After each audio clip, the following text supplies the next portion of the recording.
Hi everyone, in front of me I've got OPPO Reno 13F and let me share with you how to allow unknown sources on this device. So let's start with opening the settings and let me quickly go back. And in the settings we have to scroll and find security and privacy. Then let's scroll down again to localize more security and privacy. And here scroll down to find installation sources. So here we've got the list of apps which are allowed or not allowed to install some content. Of course we can change it, just find the app and then tap on the switcher. Your device will ask you if you really want to allow the specific app to install apps, because some third-party apps aren't verified by the developer, so you may put your data or actually whole device at risk, so remember about that and choose the apps wisely. So if you're ready, just tap on allow, and as you can see in my case the Chrome is now allowed to install some content.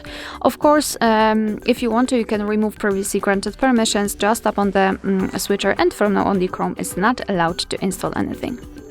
Alright, so that will be all. Thank you so much for watching. Please hit the subscribe button and leave the thumbs up.